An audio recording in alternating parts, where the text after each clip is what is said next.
নমস্কার, আমি রুমা। খাবার খেলা চ্যানেলে আপনাদের সবাইকে স্বাগত।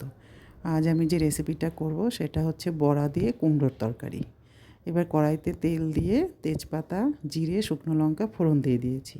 আর কুমড়োটা চৌকো চৌকো করে কেটে ধুয়ে রেখেছি। এবার কড়াইতে কুমড়োটা দিয়ে দিলাম, দিয়ে একটু ভেজে নিতে হবে। আর আমি আগেই বড়াগুলো করে রেখেছিলাম। এবার কুমড়োটা একটু ভেজে নিব। যখন অর্ধেক ভাজা হয়ে যাবে তখন আমি সেদ্ধ করা দুটো আলু দিয়ে দেব। এবার আলুর সাথে কুমড়োটা আর একটু ভেজে নেব। আর ওদিকে আমি একটা মশলার পেস্ট বানিয়েছি জিরে ধনের গুঁড়োর সাথে কাঁচা লঙ্কা আর আদা দিয়ে। এবার যখন ভাজা ভাজা হয়ে যাবে একটু নুন দিয়ে দিব,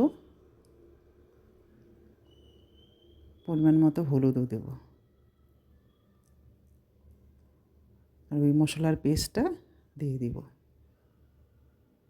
দিয়ে একটু মিশিয়ে নেব। মশলাটা দিয়ে কিন্তু অনেকক্ষণ কষাতে হবে। আর কুমড়োটাও আস্তে আস্তে সেদ্ধ হতে থাকবে। আলু তো সেদ্ধ করাই ছিল। এবার একটু চিনি দিয়ে দিলাম। চিনি দিয়ে মিশিয়ে নিয়ে একটু লঙ্কার গুঁড়ো দিয়ে দেব। তরকারিটা কিন্তু শুকনো শুকনো হবে। এবার সব আবার একসঙ্গে মিশিয়ে নিয়ে কষাতে থাকবো। ওইদিকে মিক্সির বাটি দেওয়া জলটা দিয়ে আর একটু কষিয়ে নেব। কষাতে কষাতেই কিন্তু কুমড়োটা প্রায় সেদ্ধ হয়ে আসবে। কষানো কিন্তু আমার হয়ে গেছে। আর ঝোল দেওয়ার জন্য একটু গরম জল করে রেখেছিলাম। এবার ওই গরম জলটা ঢেলে দিব, পরিমাণ মতো দিব, যাতে বাকিটা কুমড়াটাও সিদ্ধ হয়ে যায়। এবার নেড়ে চেড়ে একটু ফুটিয়ে নেব। এই পর্যায়ে বড়াটাও দিয়ে দিব। বড়াটা দিয়ে একটু ফুটিয়ে নেব। বড়াতে কিন্তু অনেক ঝোল টেনে নেবে। দেখুন আমার রেসিপি কিন্তু হয়ে গেল। এবার 2-3টে কাঁচা লঙ্কা দিয়ে দিব আর একটু শাহি গরম মশলার গুঁড়ো দিয়ে দেব, দিয়ে একটু মিশিয়ে নেব।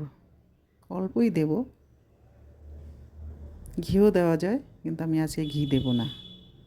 আপনারা চাইলে একটু ভাজা মশলার গুঁড়োও দিতে পারেন নামানোর আগে। খেতে কিন্তু খুব সুস্বাদু হয়। রুটির সাথেও ভালো লাগে, সকালে ভাতের সাথেও ভালো লাগে। এই যে আমার রেসিপি হয়ে গেল।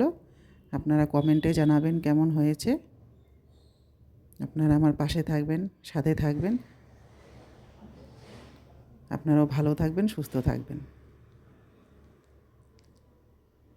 দেখতে কিন্তু খুব সুন্দর হয়েছে। কথা হবে আবার পরের ভিডিওতে। এখানেই আজকে শেষ করলাম।